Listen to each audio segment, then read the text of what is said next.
Hi YouTube, it's Shaneli here.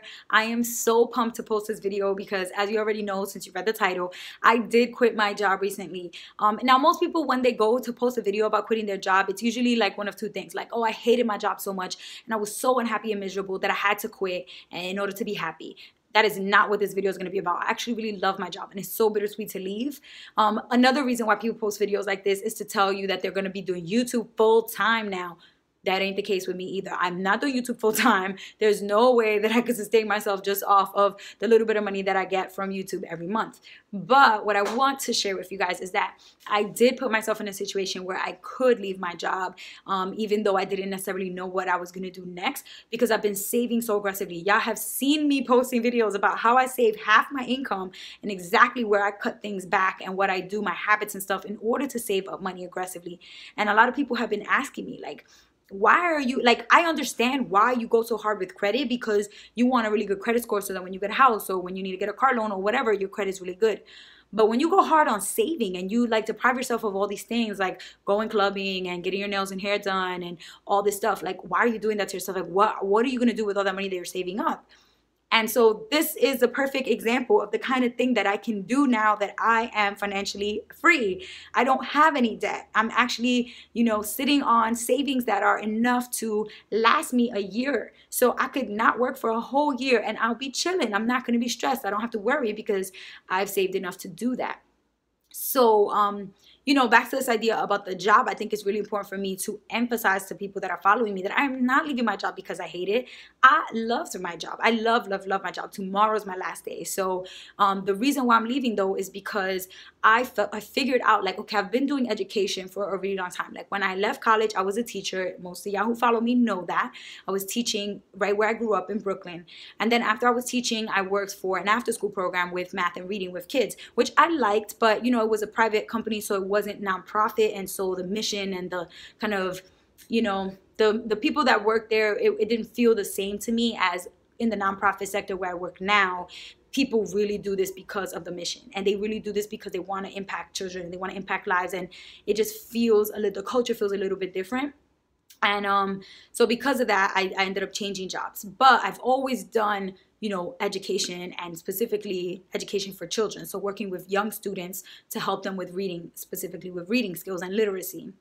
But the thing that I realized is, and you guys know this because y'all been following my journey on YouTube, is when I started this job that I'm at now, it was like around 2015. Actually, one of my videos tells you guys around the time when I started this new job, the retirement video where I say, if you know me personally, you know that I recently started a new job.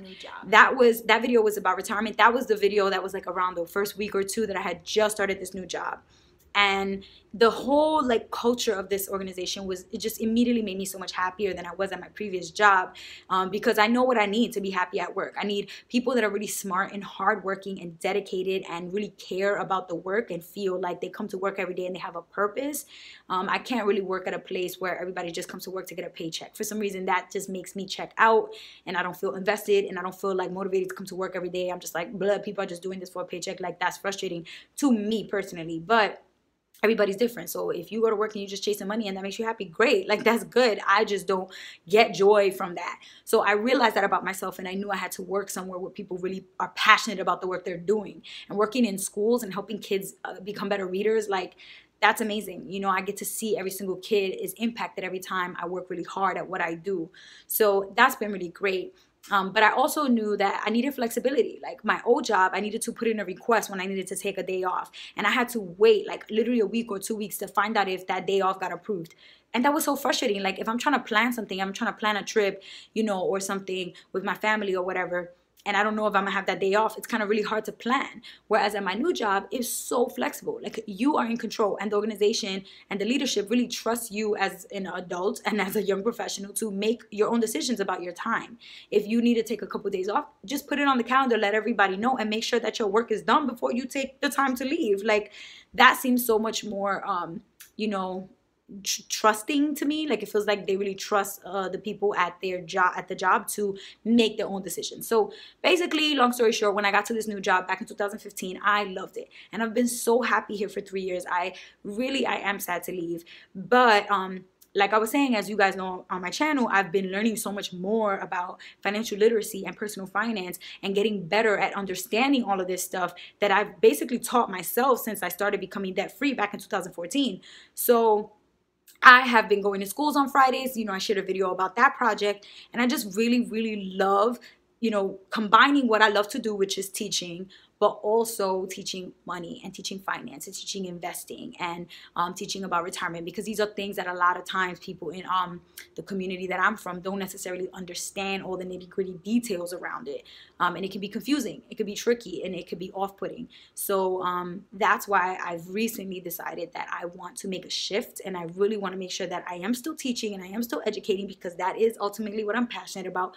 But really the content and exactly the topics that I'm talking about should be more related to personal finance and financial literacy, so I can help people improve their lives when it comes to money. So that is why I decided to leave, not because my job makes me unhappy, because it doesn't.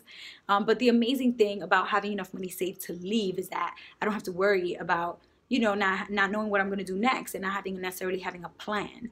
So what I'm going to be doing is, for the whole month of July, I'm going to be traveling to Europe, and I'm just going to stay there for the whole month. I'm going to live in Europe for a month, which is amazing. I don't know anybody from where I grew up that could tell you that they've saved enough money to just go live in another country for a whole month or for more than a month and come back and be good and not be broke or not be struggling. So it's really something that I'm proud that I've been able to accomplish, and I'm really excited to go do this, because I've been working. I've taken very few vacations, and I finally get to go and just enjoy myself and just, you know, be in a new country and just really kind of, you know, do what I want to do and like be free when I wake up in the morning. What do I want to do with my day? How do I want my day to look? I don't have to report to my job anymore. So this is going to be kind of interesting and exciting, and I'm a little bit nervous, but I'm mostly excited.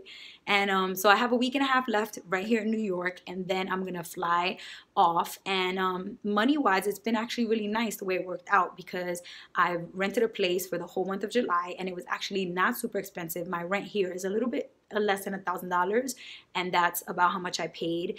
And then on top of that, I had so many points accumulated on my Capital One rewards card that I used the points to pay for the flight the way there, and then I paid for the flight back, which was actually only a couple $100s. So altogether, I'm still way under $1,300 for this trip, and I'm really, really excited about that, because that is actually really cheap for a whole month. Obviously, when I get there, I'm gonna have to buy groceries and stuff, and like consider the fact that I want to travel and transportation, and like maybe try a couple restaurants. So yes, I need to put some money aside for that, and I'll talk more about like my budget and things like that as the trip plays out. But yeah, I'm really just like, I'm so excited that I'm able to do this. This whole idea of taking like a mini retirement came from Tim Ferriss's book, 4-Hour Workweek, which I posted about on Instagram recently. So if you're interested in learning more about this idea of saving up to kind of take mini breaks between the time that you're working really hard, you should definitely check out that book, 4-Hour Workweek. It's great, and I definitely recommend it. But yeah, so that's what I'm gonna be doing. That's my life update, and I'm so excited about it. For this channel, it means that I'm gonna be posting content that might be a little bit different from what I usually post, but just for the month of July while I'm traveling. And when I get back, I'm probably gonna go back to my usual routine around specific content, specific topics, you know, related to the same content that I always post about, which is saving, investing, credit, and all that good stuff. But while I'm away, I'm definitely going to be talking more about the trip, about what I'm doing, how am I spending my time, and then also putting in some videos that you guys are used to seeing from me, which is tips about credit, investing, saving, all that good stuff. So definitely don't think that stuff is going to change too much, but expect some new content to come from me. I'm also going to be posting it across all the social media platforms. A lot of you guys have gone over to Facebook and Instagram and Twitter even to follow me, which thank you so much for doing that. If you haven't gone over to follow me on social media, go right now and follow me there and show me some love. I love to engage with people on social media as well as right here on YouTube, so go check me out there. But yeah, I'm gonna probably stop introing my videos with hi YouTube, because I want to post videos on Facebook and Instagram too, not just YouTube, so people can see, you know, my travels, my trip, how I'm budgeting while I'm out there, and all that good stuff. So that being said, if you have any questions or any comments, encouragement, words of advice, if you've done this before or if you know somebody who did it, go ahead and sound off in the comments and tell me what you're thinking. I'm really excited for this trip, and I'm really excited for this big change in my life. I'm ready to kind of find out what's happening next for me. So yeah, if you haven't subscribed to my videos and to my channel, go ahead and subscribe right now and show me some love and support right here. And that's all I have for you guys. If you want to email me, you can always do that by sending an email to missbehelpful@gmail.com. Till next time, peace.